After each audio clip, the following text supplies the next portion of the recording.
Oh, Bobby Jones here from MeidasTouch and Valor Media Networks. And today I want to touch on the actual substantive fallout from the speech that Secretary of Defense / Secretary of War Pete Hegseth gave in Quantico, Virginia earlier this week. That substance is wrapped into 10 memorandums that he released as he was giving the speech. Now, I know people were caught in the pomp and circumstance of the things that he was saying, the manner of which he said it, and how he said it to flag officers of the United States military from the 1-star to the 4-star level. And people also focused on the remarks that President Trump had said regarding the use of military in the actual confines of the American border. And believe me, that's a subject matter that eventually we'll address as well. But the tangible things that were spoken about during Pete Hegseth's portion of these two speeches are significant. They basically alter the way the military operates internally by reducing accountability and oversight in some of the most elite and most how would we say, sensitive areas of military life. So in this video, I'm going to go through each one of the memorandums. Now, mind you, I'm not saying that all of the memorandum topics are negative, all the changes are negative. There are some that actually are positive, but there are some that make you want to pause and ask, why did they decide to do that? And we're going to go through each one of them. The first memorandum up is the reduction of mandatory training. Now, if anybody who's been in the military knows, there are certain trainings that every military member has to go through, and it's usually done online. This includes Privacy Act training, making sure you understand what is actually releasable to the public, trafficking persons, classified, unclassified training as far as what to classify and how to classify it. And specifically, cybersecurity. Everybody who's been in the Department of Defense or even the federal government knows the little silly scenarios that are played out with cybersecurity online training. Now, does it take up time? Yes. But here's the fallout if this training goes away without anybody really taking a look. Cybersecurity is a proactive war in today's 21st century. And despite how simple some of the things are that those trainings require you learn how to do, they have proven effective in stopping the breach of top secret or sensitive secure information. So by reducing that or eliminating that requirement, you're going to have a generation of military members who will go online and can possibly subject their unit and the United States to danger. And then there's the human trafficking training that I mentioned a little bit ago. Human trafficking, knowing the signs when you are as a service member, both domestically and especially abroad, are dealing with people who may be part of a human traffic ring. How do they show that they're under duress? How do you help them if that becomes a thing, and how do you pass that information on to proper authorities? That is all mandatory training. Me personally, I believe those are things that service members should want to know, especially prior to deployment. Well, that requirement is being looked at and will probably go away. The next memorandum gets rid of MEO and EO protections. So MEO and EO, to make a long story short, this is what you would use if you feel like you're being discriminated against. And prior to this memo coming out, you can make this complaint and register it as an anonymous person, meaning you protect yourself from backlash of the person possibly harassing you. That protection is going away. As a matter of fact, it's going away, and they're trying to expedite those cases. And if you raise a complaint and the investigating authority within the military finds it to be false, you can be punished for that. So as crazy as that sounds, we're now creating an environment where the commanding officer or someone in charge of that unit can literally take the investigation, shape it to where the allegations are false, and then punish the person who may be legitimately being harassed. That is what was passed with the second memorandum.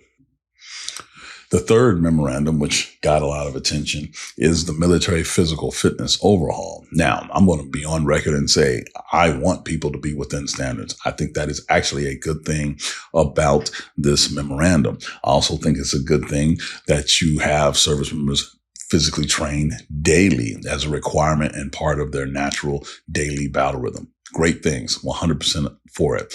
The one issue that I have a problem with, though, is this uniform standard of meeting a male standard in all fitness tests across the board, putting women at a disadvantage. Here's the thing. Women have been in combat roles now for almost 2 decades, and they have not served in a capacity where they had to reduce the physical standard for them to serve. So if you're a pilot, hey, you meet the requirements that you have to meet to be a pilot. And these women have operated those planes brilliantly. Ship service life, being on board a ship, they're able to meet the requirements, etc.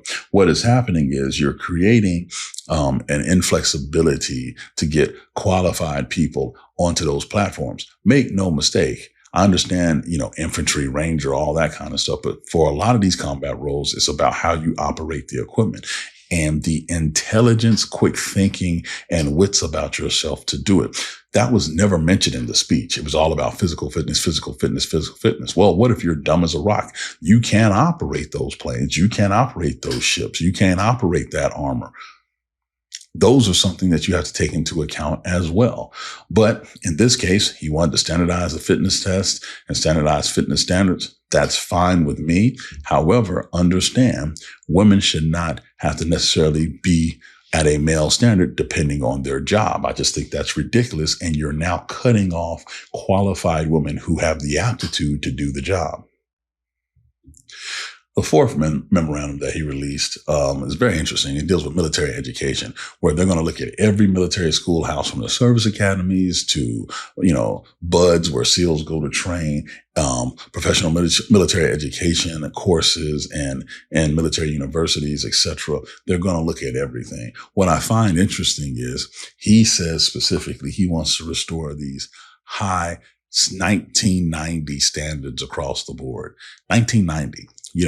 The end of the Cold War, right before America did not realize what it was getting into with the 9/11 scenario a decade later. He wants to go back in time and set the standards to win the Cold War, the last war, instead of looking ahead and seeing what they can take and move forward into the future. I think it's interesting because, it puts pressure on these institutions to meet a standard that many will see archaic. Service academies are top 10 universities in America, and now you're telling them to go back in time when the rest of the world's advancing in their education. It does not bode well for officers in particular that can create critically and creatively think.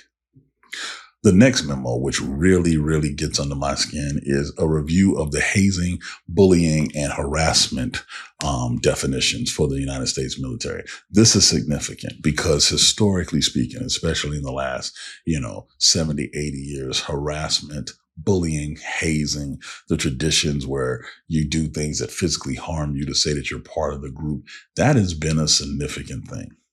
It really has. And the question we have to ask ourselves as a country is, do we want to subject our most precious commodity, our youth who are serving, into more ridiculous things or things that could actually be harmful? There's a reason that these anti-bullying and anti-harassment policies were put in place in the first time.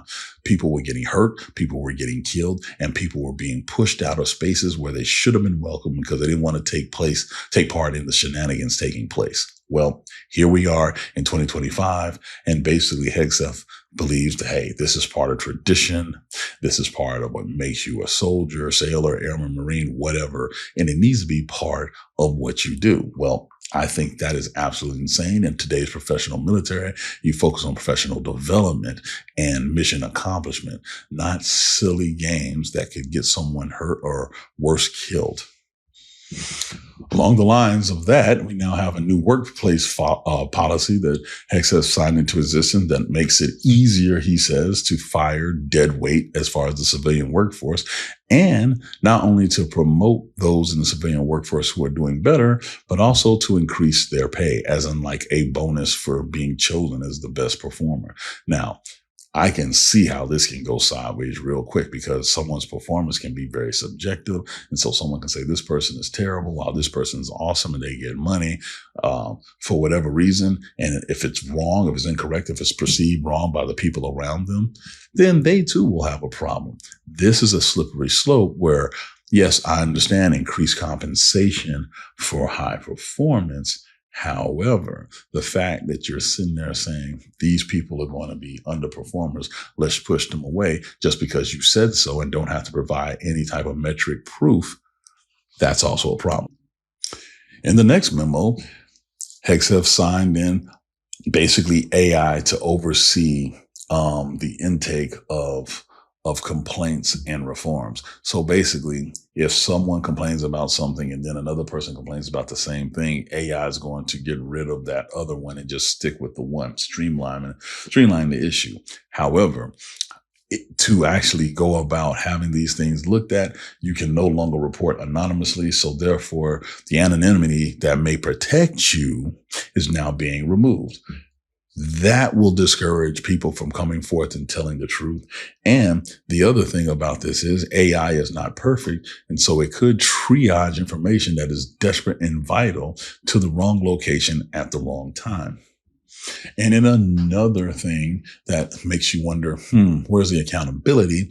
The next memo, Memo 8, basically removes special selection review boards, meaning, hey, if you had something that is considered bad, a DUI, like Pete Hegseth had, there can be a board that will remove that stain from your record, which will allow you to advance, et cetera, despite the mistake you may have made. Now, granted, I understand that mistakes matter. Mistakes are not something that should completely end you, depending on the level of the mistake. But at the same time, you're basically giving a get out of jail free card to people who probably deserved it or probably should be held accountable for their actions. To do anything else would be to have double standards throughout your organization. And that definitely does not work in the military. Then there's also the facial hair and grooming standards. Now, this obviously is a big deal because it discriminates against minority groups, basically saying you have to be clean shaven. If you're not, hey, you're going to get the boot. This discriminates right off the bat against various religious groups like Sheikhs, Muslims, Orthodox Jews, but also against African Americans and other people that have PFB problems when it comes to shaving and getting razor bumps. This is significant. It immediately eliminates a lot of diversity in the military, but at the same time, it allows others to be pushed to the forefront for advertising, for recruiting, this, that, and the other. And they may be of the lighter shade with a square jaw. It's almost like it's by design. They don't want something to look different, even though that person is different, may have unbelievable capability on the battlefield. And in the final memorandum, one that actually I'm going to try to end on a good note, we have the requirement of how to wear the Purple Heart when you're in uniform, and how do you wear your Valor Awards in ceremonies, etc., and how to do that properly. But at the same time, if you wear that now to formal events, you got to be careful where you go, because someone could try to polarize or politicize your award just by you being there. But for the most part, this is more formal guidance on how to wear awards that you, as a service member, have earned. And I have no problem with that. So to recap, this whole set of memorandums, that were supposed to be restoring the warrior ethos, in fact, is doing something where it's reducing protections for service members, not really taking into account allegations as serious as they should. And there's an increased risk that's associated by doing these things.